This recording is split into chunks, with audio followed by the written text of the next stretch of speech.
دەکەن بۆ قسەکردنی زیاتر لەسەر پرسە گفتوگۆکەم لەگەڵ بەڕێز زیا پەترۆس کەسایەتی کریستیان لە ئەمریکاوە لەگەڵمانە. بەڕێز زیا سڵاوتان لێبێت و ئەم کاتتان باش.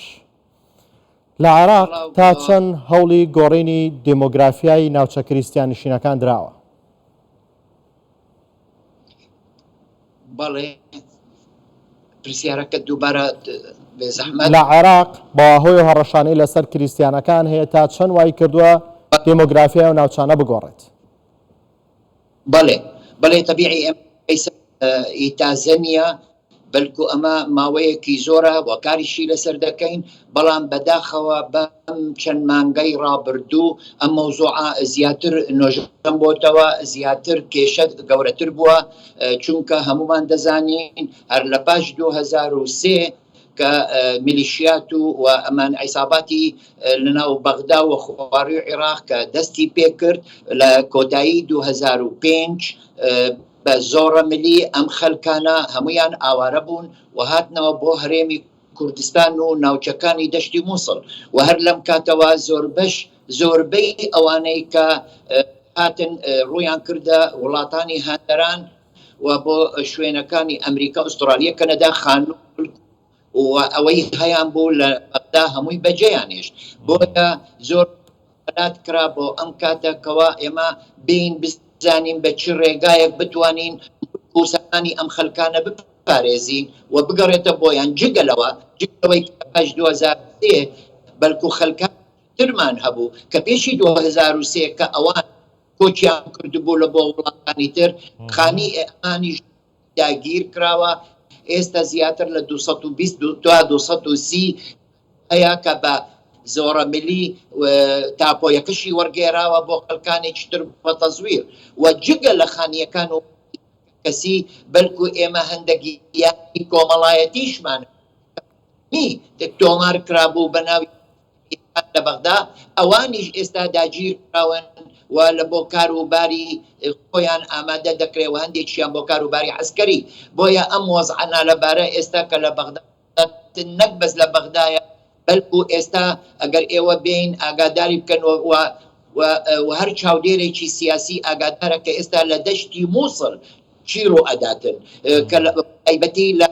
ناحیەی بەڕڵا لە دەور قەرەقۆش بەڕاستی کارەساتێکی گەورە لە ناوچانەیە. جگەلەوە لە منتەقەی باتنایە ئەویش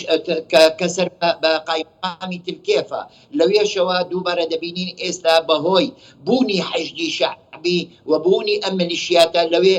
ئەم خەلکی ئەم ناوچەیە، خەلکی ئەم گوندانە دەربەدەر بووینە، ناوێرن کاروباری ڕۆژانەی خۆیانە ئەنجام بدەن. بۆیە هەر لەبەر ئەمە من راپۆرتێکی تێر و تەسەلمە بووە و کاتی خۆشی کە وەختی من لە دەستەی مافی مرۆڤ بووم زۆر باسی ئەم مەوزوعەمان کرد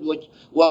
گەیاندمانەوە بەرپرسانی بەغدا، بەڵام بەداخەوە هیچ چارە نەکرا. تەنانەت ئەوە نەبی کەوا موختەدە سەدر لیجنەیەکی دانا، بەڵام ئەم لیجنەیە هەتا ئێستا شتێکی وای نەکردووە و خانووەکانیش تا ئێستا بووینە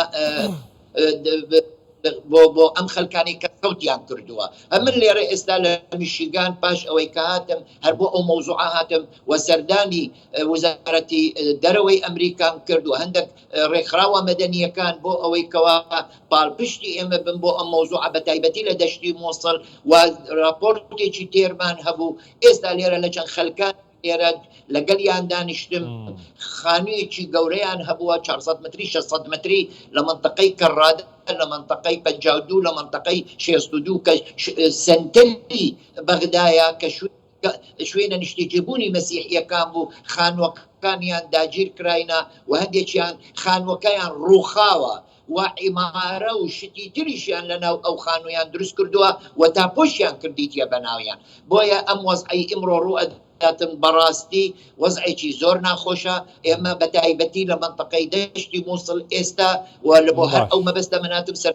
لایەنانم کرد بۆ ئەوەی بتوانین چارەسەر بکەین، چونکە ئێمە ئەگەر بین سەیری وەزعەت بکەین کە لە داعش هات و لە 2017 کە فتوەیەکی دەرکرا بۆ دروستکردنی حەشدی شعبی، بریار وابوو، قرار وابوو، الشعبية كاتێک کە بچوە بچن بۆ ئەوەی کە مووسڵ خاوێن بکاتن لە داعش و بیگەڕێنێتەوە دوای اینجا ئەم هێزە حەشدە شعبیە ئەبێ بگەڕێتەوە بۆ بەغدا سەر بە سەرۆکی وەزیران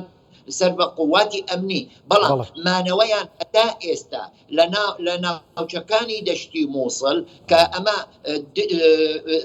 پیشێلکردنی یاسای حەشدی شعبیە ئەمانە ئێستا زیانێکی گەورە لە خەڵکەکانی ئێمە ڕووداوە ینی چی وای کردووە ئەم زۆڵما یاخۆت ئەم پێشەرکاریە بەرامبەر کریسیانەکان دەکرێتن هوکار چییە؟ هۆکار ئەوەیە کە ئەم خەلکانە وەکو بڵێن جوولانەوەیەکی سیاسی دروست بوو لە 2010 هاتەوە بە هێزی ئەم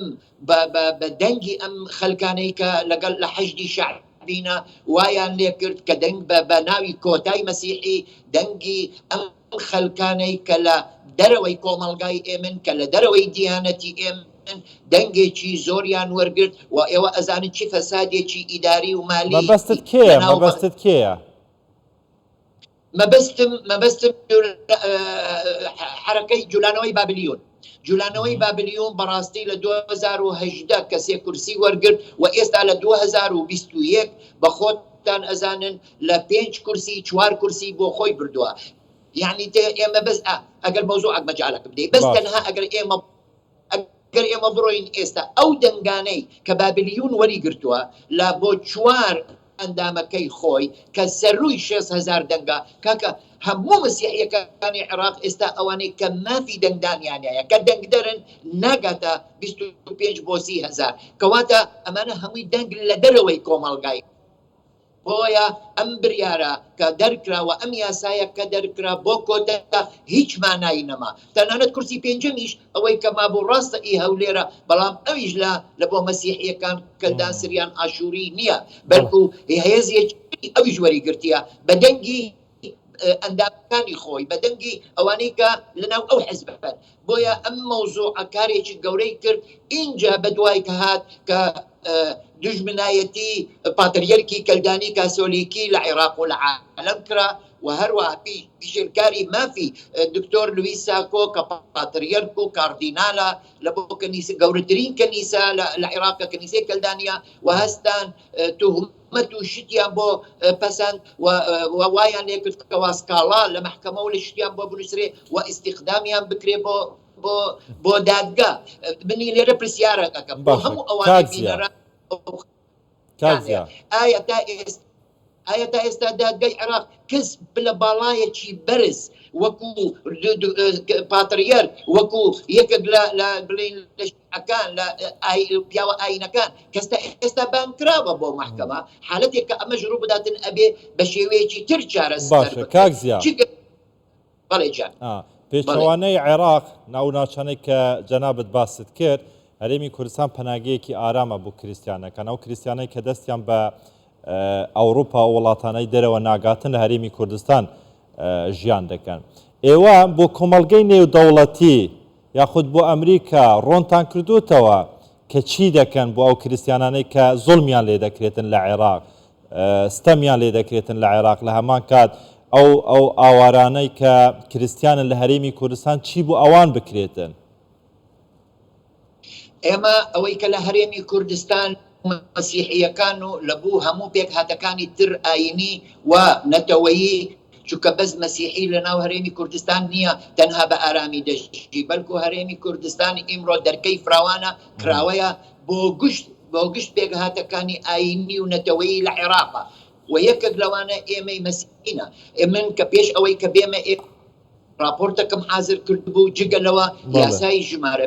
2015 وەرنگێرا بۆ زمانی ئینگلیزی و هەروەها بە چەند ژمارە و داتەش لەگەڵ خۆمبر کاتێک کە من دانیشتم لەگەڵ بەرپرسی دسکی هەرێمی کوردستان و دسکی عێراق من بەس مەوزوعەکەی من کردمە 3 پارچە یەکەمین باسی ڕۆڵ و ڕەوش و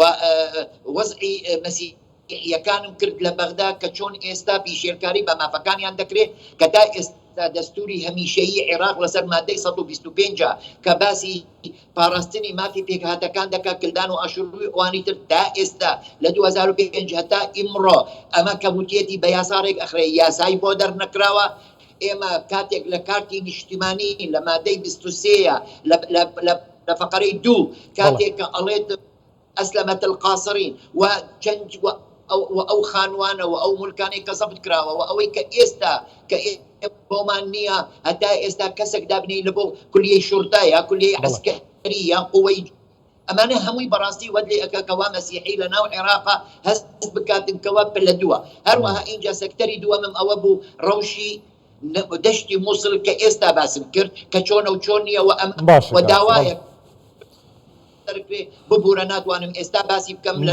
لە بۆ بەڕێز وەریش کرد و ئینشاءالله دێتە دێ وردە وەکو بەراوردەکەم کرد وتم فەرمون ئێستا لە هەرێمی کوردستان بەڕێز زۆر بە کورتیە گەڕوەڵامە بێتەوە سپاس دەکەم ئەگەر گوێم گاتە دەنگم گاتە لای تۆ ئامارەکانی ئێستای کریسیانەکان لە عێراق لە 4 بۆ لە 1 کەمی کردو ئەگەر دۆخەکە بەم شێوەیە ئێستا بەردەوام بێ پێتانوانێت دۆخەکە وای لێ دێم ڕێژێ بێ بە لە 100 لە عێراق هیچ کریسیانێک ناتوانێت لەو ناوچانە بمێنێتەوە. وەڵی من بە ئەشکەرایی باسم کردووە بەڕوونی پێیانمت وتم هەر وەکو چۆن ئێستا ئەڵێن جوو هەبووە لە عێراقا ڕۆژێک دیێتن بە چەند ساڵی تر ئەگەر ئەم ڕەوشە بەو شێوە بمینێ ئەڵێن مەسیحی هەبووە لە عێراق چونکە هەموو شوێنەکانمان ئێستا کەس ناتوانانی چ شتێکی وە ئەرکی ڕۆژانەی خۆی یاخو کارەکانی خۆی بەسەر بباتە ئەوێ و ئەگەر لەوێش ماوە بە ترس بە لەرزەوە ناتوانانی کارەکانی خۆی بکاتە باشکرد. بەڕێز زیا پەترۆس کەساتیە کریستیان لە ئەمریکات گەلمە بووی هەر بژیت. سپاس.